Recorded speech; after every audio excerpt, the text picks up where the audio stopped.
this is the part of the porch in which I plan on putting my incubator. Right here. It should be protected over in this corner. Of course, Mama and kitty cats will be moving over.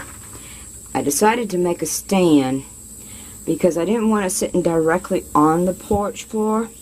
In case of rain, stuff like that, I didn't want the bottom of it getting wet. So I made my stand, I don't know if you can see that, where it's exactly 24.5 inches.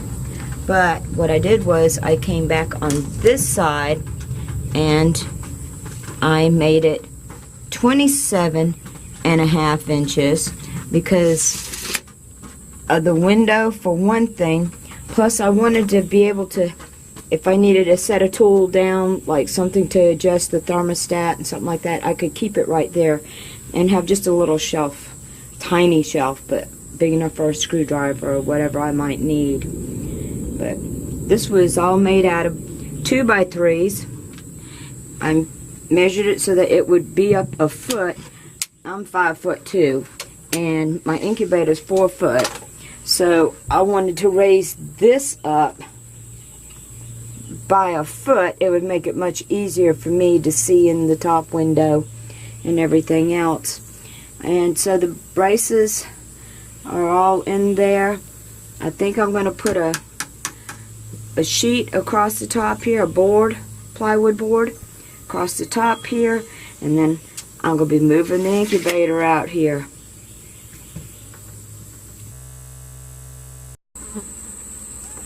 Well, there is my stand with the top on it, and now I'm ready to go get the incubator, bring it out, and set it up.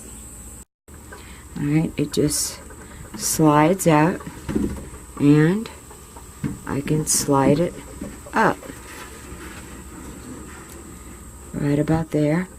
As you can see in the back, I have plenty of airspace for the heat on the sides, both sides, and when you close the door, you see there's plenty of airspace in there for the heat to rise. On this particular door is where this top rack is where the chicks that are about to hatch will be placed in the last 3 days. And so I have a thermometer right here so that I can see exactly, monitor that temperature.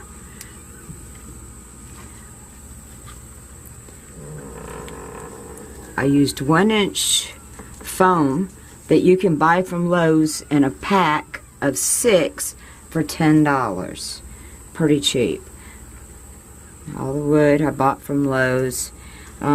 These are Faro strips. They're like $2 and something a piece. You just look around, you buy the pieces that you need, and make it. That's the whole idea. Now, I made my own racks for my lights. Okay, these are my little hangers that I made. These are ceramic 25-watt bulbs. That in the back, that is the lower water heater thermometer. That right there will regulate the temperature in here to cut our lights on and off. Now, I chose not to tie my fan into it. This is going to be on the outside. I wanted the fan to continue running and not be shut down, just to keep the air circulated. So I have that hooked up on a separate. I know this fan is old. This came from an old double wide trailer like 20 something years ago, 25, 30 years ago. It's old, but it works. It's in its own box, electrical box. Now I got a couple of Accurite thermometers for the, to regulate your humidity. I got 2 of them, and if you can see,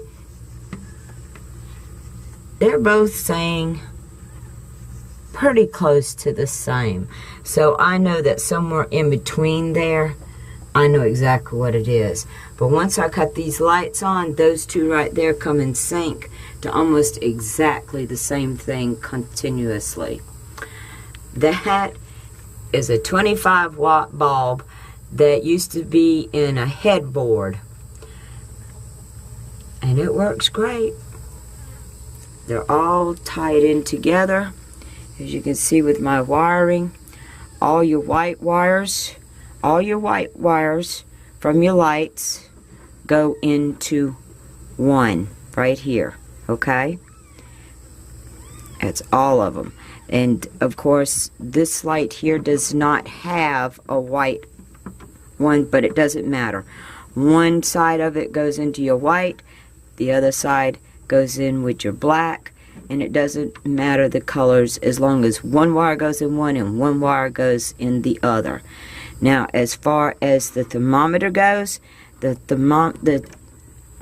water heater thermometer, that has to go in with your black wire. Just put that in with one of these wires.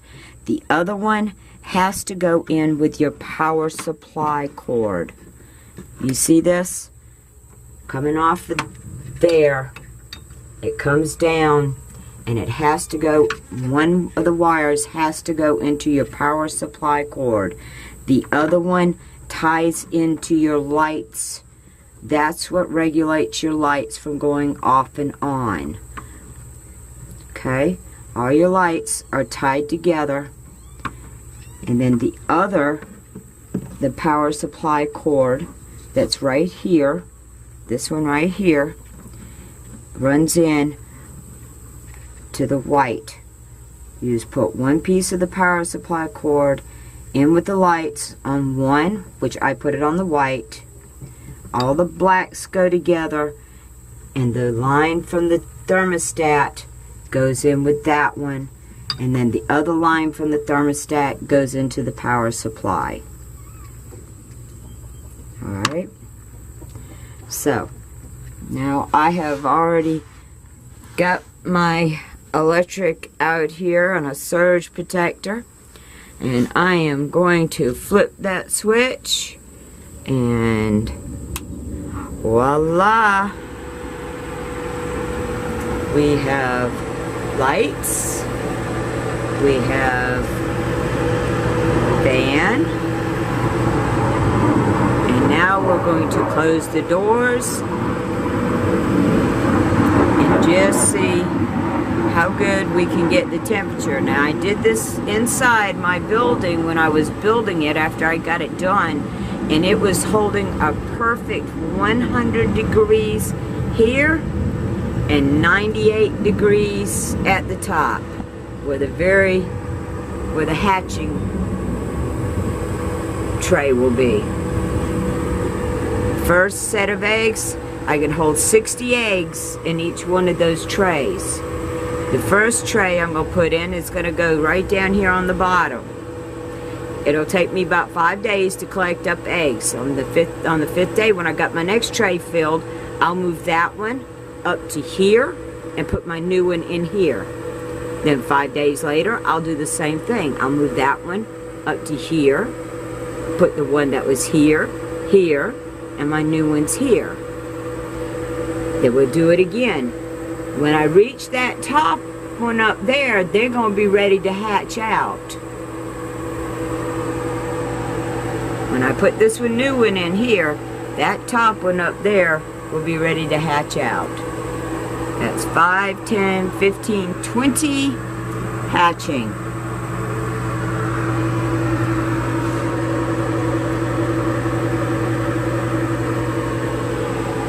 So let's just close this down, and I'll just keep checking on the thermostat. As you can see, it's already raised it to 81 on both. The humidity looks kind of high right now, but as this fan runs in here, it'll dry that out. Speaking of humidity, no, there is no water in here. There are two holes that go to outside, that humidity will come in. Also, at the very top, I put in a hole there and a hole there for the exhaust. If I see that temperatures are not doing what I want them to do, I will put a couple more holes in up top here or make those two bigger. But first I wanted to wait and see how this is going to go. Now I put this styrofoam on using liquid nails. My boards were all put together with liquid nails and then screwed together. All my boards, except for these right here, except for the tray boards. Now those are not. Those are just screwed in place. This is screwed in. As you can see right here on the side, it just has screws. They're just screwed in place. And then this right here is just put on the bottom. And it just slides in and out nice and neat. No problem. Alright, well let's close it up and keep an eye on the temperature and just see what it does. I have confidence that it's going to run great.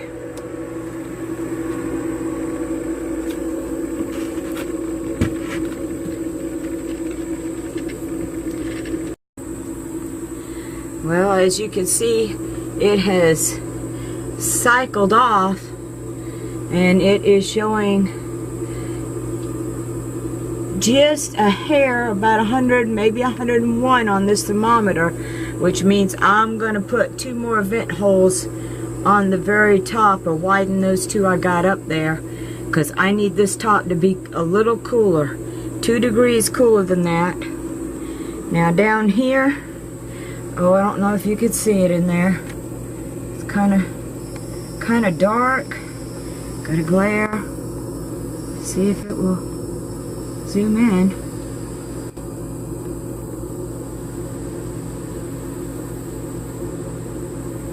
It is fixing to cut back on because it was at 100 and it has cycled down to 99.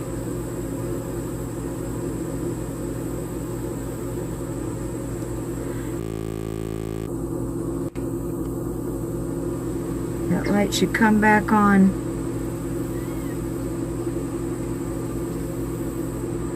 here shortly.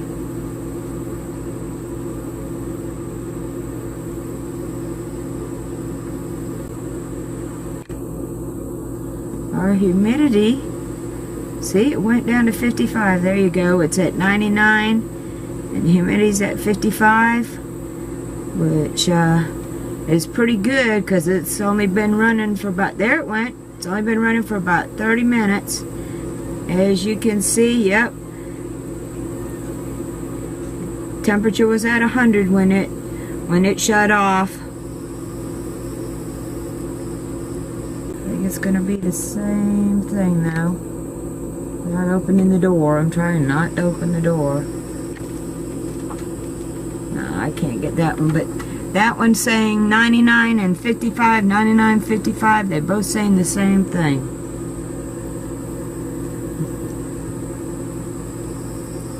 I'm going to have to put 2 vent holes up here at the top though, because I don't want this temperature to be 100. This temperature up here, I want to be right at 98. So 2 more vent holes up here to let some heat escape.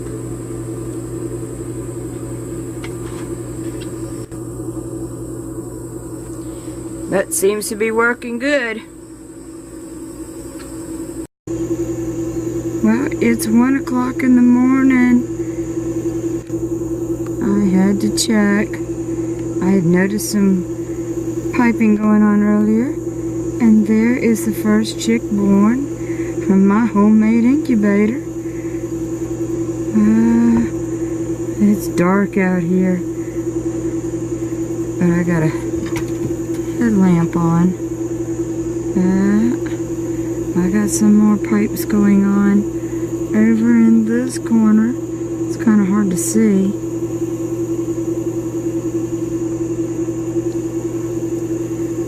Yeah. We're going to do a real quick look inside.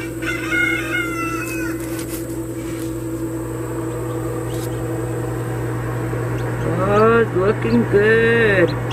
Look at all them babies hatching. Pipes. I've already moved 6 inside. It's looking good. That was quick. Well, I would consider my incubator a success. I have had 36 chicks hatch out of 48 eggs. And the 48 and the last 12 eggs are still in there. I hear a chick peeping, and one is piped already. And I will show you that. These 12 eggs are the ones that's left. As you can see, there's one already piped there. I have these that are going to be hatching out, as you see by the date. Within the next 2 days, they are on what we consider shut down. Naturally, we just don't turn them. And I have moved my other shelves up. So, all I can say is the incubator's a success. I'm very pleased. Well, this is from my first and second tray hatch out. They've been in here an hour and already got it messy. But I'm pretty pleased. There was 63. I had 63 hatch out. They haven't yet discovered that there is another side to the brooder, but it's only a matter of time. They have just as much room on the other side as they do this side, as you can see. I put a little bit of feed down in there thinking it would lure them, but and another big water jug. But they seem to be settling quite fine. It's pretty warm out here, so I do not need to have the light on. I will put it on later this evening. They are now 3 days old. I only lost one out of the hatch, which I'm very pleased with. I do believe that the incubator is a success. I'm very happy.